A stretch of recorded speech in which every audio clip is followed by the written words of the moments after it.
A franquia Godzilla é uma das mais aclamadas dentro da cultura pop, principalmente após ter ganhado novos holofotes através do Monsterverse. E assim como em qualquer outro fandom, os entusiastas adoram criar desenhos e propostas de personagens originais para seus universos favoritos. E, dentro da comunidade fã de kaijus, nasce o Hakaishin Godzilla. Esse nome, que significa Godzilla Deus da Destruição, foi dado a uma versão do Shin Godzilla criada pelo canal Jimbo CC, dentro da seguinte proposta: como seria se o Shin Godzilla continuasse evoluindo, porém dentro do Monsterverse. E o resultado é um kaiju extremamente poderoso e avassalador. Então a pergunta que fica é: se essa criatura fosse canônica, o quão poderosa ela realmente seria? É exatamente isso que iremos analisar hoje. Então, sem mais enrolações, vamos começar.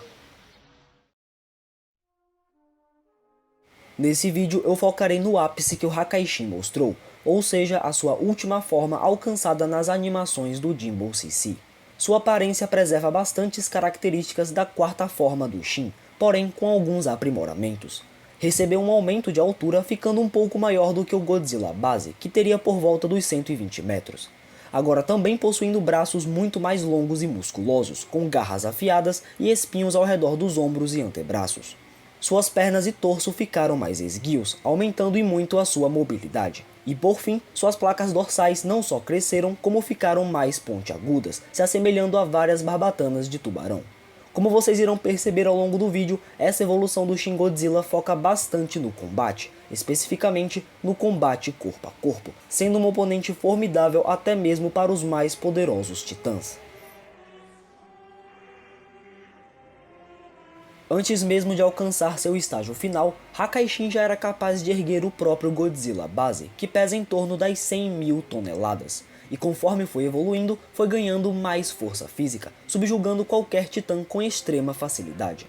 Como já tratei em outros vídeos sobre o Monsterverse, se considerarmos que a biologia do Kong é proporcional à de um gorila comum, e sabendo que gorilas conseguem levantar, em média, 4 a 5 vezes seu próprio peso, só o Kong já seria capaz de gerar uma força equivalente a mais de 450.000 toneladas, e o Hakaishin foi capaz de superá-lo sem nenhuma dificuldade. Isso já o garantiria pelo menos o dobro dessa força, mas com certeza estando ainda mais acima. Em termos de locomoção, já vimos em Godzilla vs Kong que o gorilão era capaz de saltar entre quarteirões em mais ou menos 2 segundos. O comprimento médio de um quarteirão está por volta dos 120 metros, o que significa que o Kong consegue fazer parkour a mais de 200 km por hora. Lembrando que ele ainda pode correr sobre 4 patas, o fazendo pelo menos 2 vezes mais rápido. Para comparação, isso é mais velocidade do que a de carros de Fórmula 1. E para variar, Hakaishin conseguiu acompanhar essas velocidades sem muita complicação, mas isso em sua postura bípede. No vídeo do Hakaishin contra o Ghidorah, vemos o kaiju adotar uma postura quadrúpede que amplificou sua locomoção, atravessando por volta de 263 metros em apenas 1 segundo. Isso são mais de 940 km por hora, mais rápido do que aviões comerciais. Já em combate e reação, Hakaishin já alcançaria pelo menos velocidade supersônica, visto que ele foi capaz de interceptar o Rodan em pleno voo, sendo que o Rodan é rápido bastante para ultrapassar jatos militares. Mas podemos obter uma escala ainda maior se lembrarmos que o Kong e o Ghidorah têm feitos de reagir e se esquivar do sopro atômico. Um ataque tão rápido ao ponto de alcançar o centro da Terra em mais ou menos 3 minutos, sendo um Mach 82.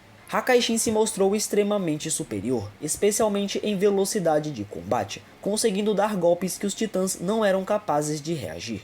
Vale pontuar também que ele foi capaz de se esquivar dos raios do Ghidorah, o que poderia fazê-lo subir para Mach 583, pelo menos em tempo de reação.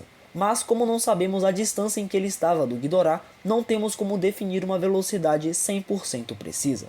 Por exemplo, se o dragão estivesse na altura das nuvens, Hakaishin só precisaria de 10% dessa velocidade. Então, digo que ele seria consistentemente altamente hipersônico, mas com potencial de chegar em massivamente hipersônico. Indo agora para a potência de ataque, o simples fato dele conseguir bater de frente com os top tier do Monsterverse já o garante poder suficiente para destruir países inteiros.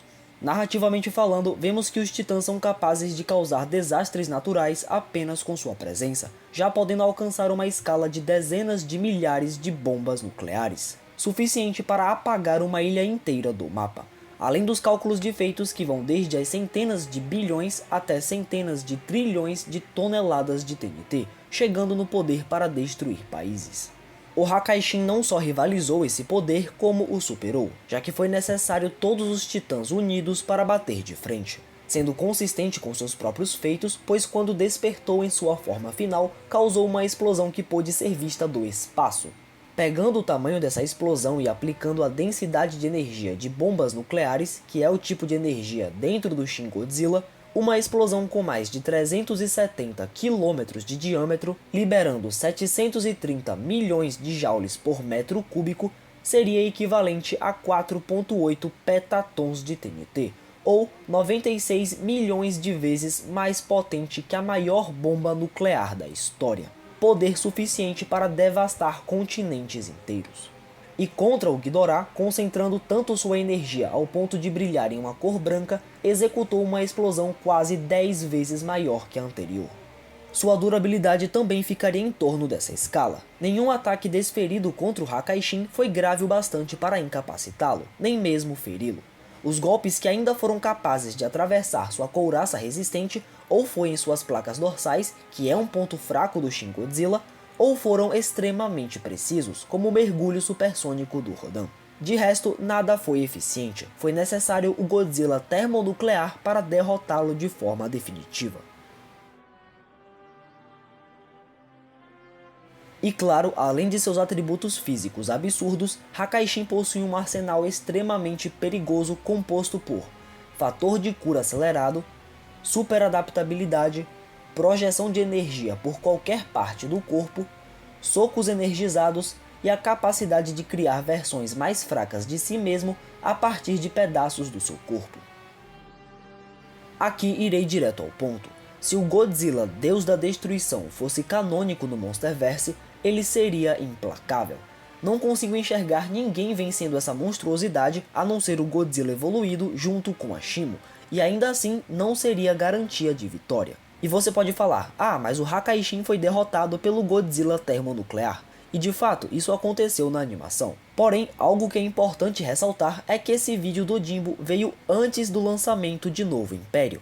Então não tinha como ele prever que a escala do verso iria subir consideravelmente. Naquela época, a forma termo do Godzilla era tida como invencível. Mas, tendo o Novo Império, posso dizer que os únicos capazes de bater de frente seriam Godzilla evoluído e a Shimo unindo forças. Ou seja, Hakaishin seria um baita problemão dentro do verso. Então seus status ficam assim. Espero que vocês tenham gostado desse vídeo, pois é a primeira vez que eu estou trazendo um material não canônico feito por fã aqui no canal. E pelo menos eu acho interessante imaginar como seriam essas criações de fã dentro da obra oficial. No mais, comentem outras ideias de vídeos para eu trazer aqui no canal, e se quiser me apoiar a continuar fazendo o que eu faço, sua curtida e inscrição são mais do que o suficiente. Muito obrigado por ter assistido até aqui, e até o próximo vídeo.